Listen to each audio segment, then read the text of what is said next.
अशोक भारती जी, आपसे मैं शुरुआत करूंगा।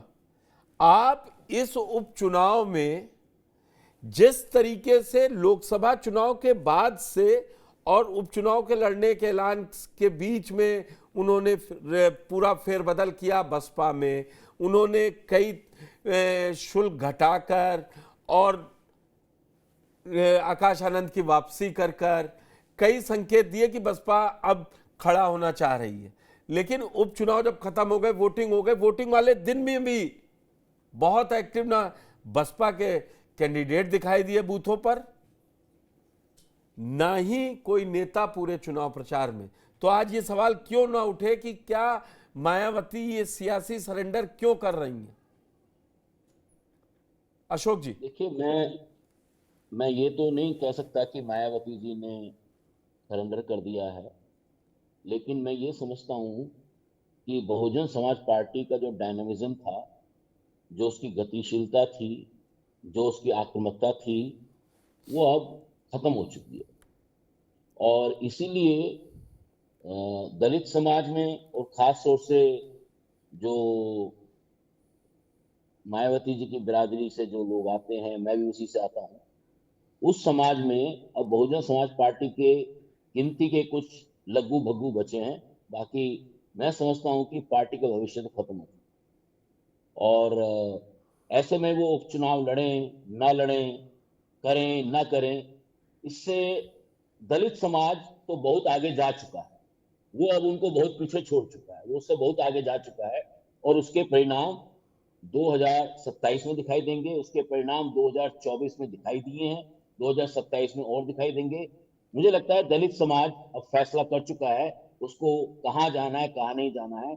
अब ये जो छुटमुट दलितों की गतिविधियां चलती रहेंगी, कोई एक करेगा, कोई दो करेगा, इससे दलित समाज बैठा नहीं है। दलित समाज अपने राजनीतिक भविष्य और देश के लोकतंत्र और संविधान की तरफ देख रहा है।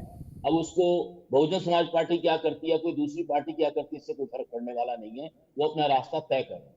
नहीं, आपने कहा तय कर लिया, लेकिन लोकतंत्र में एक सियासी पार्टी, अगर मैं बात करूं, मायावती की उत्तर प्रदेश में धमक थी एक समय 2012 तक, और जो लिगेसी से उनको काशीराम ने दी थी, और काशीराम जी की लिगेसी को आगे बढ़ाने के बजाय वो, मुझे लगता है कि वो 2007 में उत्तर प्रदेश की राजनीति की बीएसपी के लिए सबसे बड़ी जीत थी। उसके बाद से वो कभी उभर नहीं पाई। 2009 में भी 20-21 सीटें लोकसभा की पाई, 12 में चुनाव हार गई बुरी तरीके से, 2 डिजिट में रह गई पार्टी। उसके बाद 14 में 0 हो गई। लेकिन अब तब भी वो इतना ज्यादा वो नहीं। जब पहले तो जब भी पार्टी टूटी, अगर मैं 90 के दशक में जाऊं, पार्टी रिबाउंड करके आती थी। क्या काशीराम जी की कमी नहीं आप देख रहे हैं कि अब कोई है नहीं, या मायावती का नाता ही नहीं रह गया जमीनी कार्यकर्ताओं से? जैसे देखिए, ये बात सही है कि एक नेता का किसी भी समाज को इकट्ठा करना, उसको डायनेमिक बनाना, उसके लिए लड़ाई लड़ना बहुत महत्वपूर्ण होता है, इसमें कोई शक नहीं है। और यदि नेता स्थिर, अगर नेता ही अगर डायनेमिक नहीं है तो पार्टी डायनेमिज्म कैसे हो? तो मुझे लगता है, मेरा समझ ऐसा है कि दलित समाज 2012 से ये सब चीजें देख रहा था, तो थक चुका है इंतजार करते करते, इसलिए उसको अब आगे जाना ही है। इसलिए 2024 के चुनाव में बड़े पैमाने पर दलित समाज ने इंडिया गठबंधन के लोगों को वोट दिया, और इसी वजह से भारतीय जनता पार्टी 43 सीट हारी, या जितनी भी सीटें, जो 43 सीटें इंडिया गठबंधन जीता।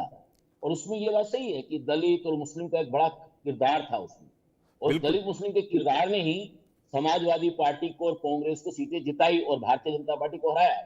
हमारा आकलन ऐसा है कि उत्तर प्रदेश में करीब करीब 40-42 सीटें ऐसी हैं जहां दलित और मुस्लिम एक बड़ा जिताऊ फैक्टर है। और मुझे लगता है कि उन दोनों फैक्टर ने अब बहुजन समाज पार्टी को रिजेक्ट कर दिया है, वो उसके साथ नहीं है अभी। हो सकता है कुछ लोग अभी भी कहीं जगह छोटी नहीं, मोटी पॉकेट आज बची भी हो, ना मायावती। नेता ना तो उनके पास अब नेता है, ना उनके पास कार्यकर्ता है। अब उनके पास जो फौज है वो दलालों की फौज है। आपने बड़ा हार्ड वर्ड यूज कर दिया कि दलालों की फौज है।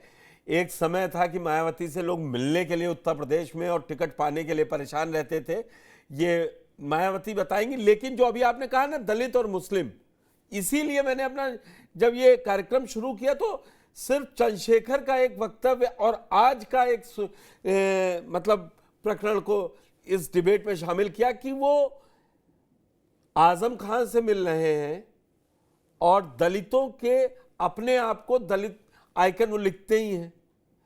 तो क्या अब मायावती वाली जगह, मैं आप ही से पूछ रहा हूं, ये क्या मायावती की 84 में एकदम मायावती भी 30% वोट नहीं पा गई थी ना? अगर वो अब शुरुआत कर रहे हैं तो आगे आने वाले समय में युवा हैं, तो क्या चंद्रशेखर को एक बड़ी जगह मिल सकती है? दलित वोटरों का चंक उनके पास भी आ सकता है। देखिए, मैं समझता हूं कि ये बहुत जल्दी होगा जब हम ये घोषणा कर दें। आपको पता है, बुलंदशहर में जब उपचुनाव हुआ था तो चंद्रशेखर को लोगों ने एकदम मसीहा घोषित कर दिया था, लेकिन उसका रिजल्ट कोई प्रभाव आया नहीं। मैं समझता हूं कि दलित समाज इस बात को अच्छी तरह जानता है उसको कैसा नेता चाहिए। हम ये समझते हैं कि उत्तर प्रदेश में भारतीय जनता पार्टी के सामने बड़ा संकट है।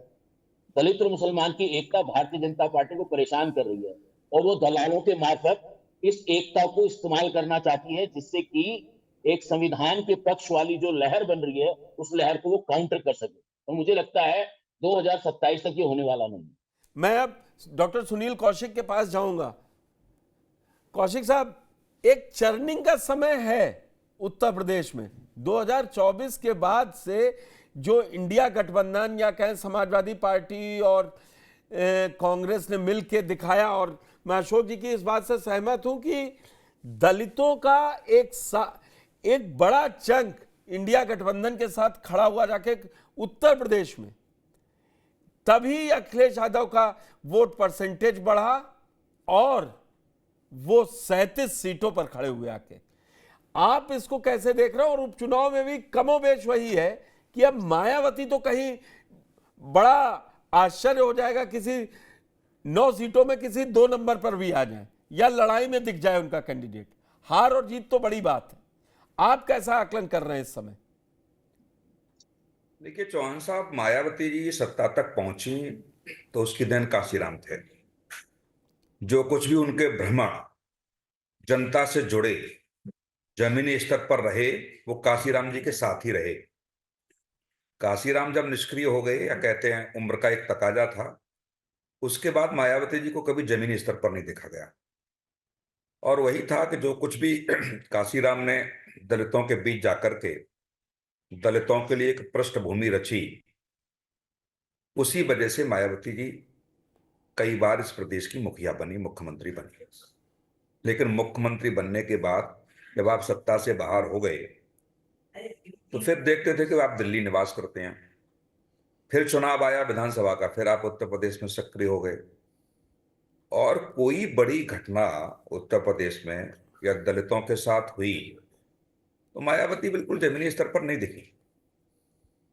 तो निश्चित तौर से जो दलित समुदाय काशीराम जी को देख करके, काशीराम जी की जो योजना थी, दलितों के लिए जो दर्द था, उसको इस प्रदेश के दलितों ने स्वीकार भी किया, महसूस भी किया। पंजाब में नहीं किया वो, लेकिन उत्तर प्रदेश के दलितों ने उसको माना, समझा।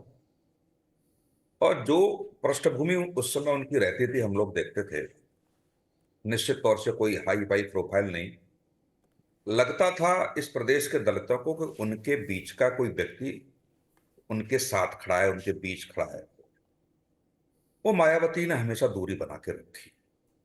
मुख्यमंत्री बनने के बाद एक महारानी जैसा रोल लोगों ने देखा, और एक जमीनी स्तर से जो जुड़े हुए जो दलित थे, गांव गलियारे के जो दलित थे, सम्मान तो बहुत था, लेकिन लगता था कि बहुत दूर है, बहुत मिलना उनसे मुश्किल है।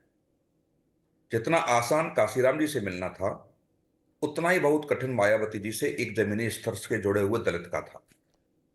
और जो आपने देखा, नोटों की माला, दिल्ली का सिंहासन, दिल्ली का आवास, तमाम बहुत सारे ऐसे आरोप लगे, तो लगता था कि निश्चित तौर से दलितों की राजनीति करते करते नहीं, ये वाली आप दलितों से मायावती तो बहुत डिकोड हो गई। ये वाली तो मायावती डिकोड हो गई।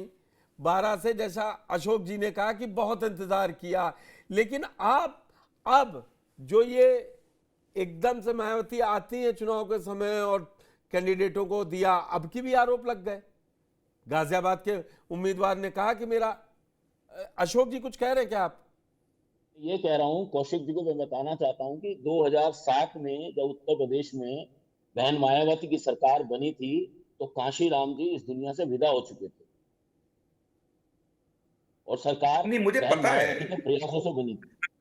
मुझे पता, मैं पृष्ठभूमि की बात की, जो पृष्ठभूमि बनाई जा करके दलितों के बीच, उसी का एक, कह सकते हैं ना कि एक निचोड़ निकल के जब आता है, जब आप मान लेते हैं, हाँ, जब नीचे जो नीचे पहले बीज डाला जाता, पेड़ बड़ा होता है, फल तो टाइम में लगेगा। ठीक है। बिल्कुल, बहन तो मायावती कांशीराम जी के साथ हमेशा थी और कांशीराम के साथ साथ मायावती का भी बहुत बड़ा रोल था बहुजन समाज पार्टी को खड़ा करने में। मैं ये कह मैं रहा तो हूं, मान रहा हूं केवल अशोक जी, कांशीराम जी का इसमें नहीं है, कोई दोनों का फिर योगदान। ये कहां चली गई मायावती ना?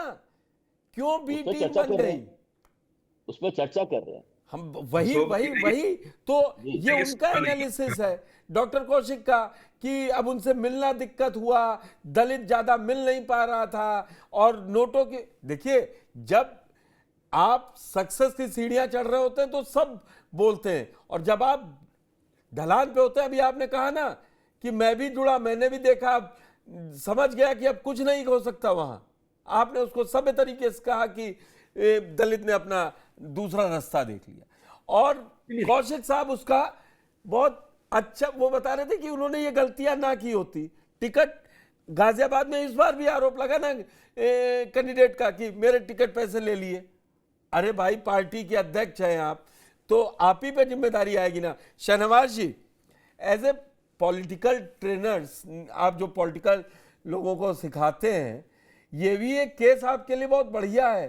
कैसे 24 और 16 साल में, 40 साल में एक पार्टी कहां से कहां पहुंचती है, कभी उस मतलब सोचा ही नहीं था। और ठीक पश्चिम उत्तर प्रदेश में क्या उन्होंने वो अपना जमीन पूरी तरीके से खो चुकी। आपकी बहस ये है कि क्या 9% से घट के 5 और 4% पे आने वाली है क्या? कह रहे हैं आप, केस स्टडी भी है और हम लोग इस पर डिस्कशन भी करते हैं कि rise and fall of BSP, जब वो राइज हुई तो राइज होने के कारण क्या थे और फॉल होने के कारण क्या रहे। मैं समझता हूं मोटे मोटे तौर पर अगर कहा जाए तो जिन कारणों के कारण बीएसपी को इतना जनाधार मिला, सपोर्ट मिला, जैसे ही बीएसपी ने वो काम करने छोड़े, या यूं कहें कि बहन जी ने शुरुआत में काशीराम जी के साथ रहकर वो काम किए, जनता के बीच जाना, समस्याओं को सुनना, समाधान करना, यात्राएं निकालना, अलग अलग यात्राएं हम सुनते थे। काशीराम जी जब यात्राओं पर निकलते थे तो बहन जी उनकी अगुवाई करती थी, उनमें साथ रहती थी, और अलग अलग जगह जाकर के पड़ाव करना, लोगों के यहाँ जाना, मिलना, समस्याएं सुनना, समाधान करना, उससे बीएसपी का जनाधार बढ़ा। लोगों को लगा कि कोई पार्टी है जो हमारे घर भी आ रही है, या कोई नेता है जो अप्रोचेबल है, जिस पर हम जा सकते हैं, मिल सकते हैं।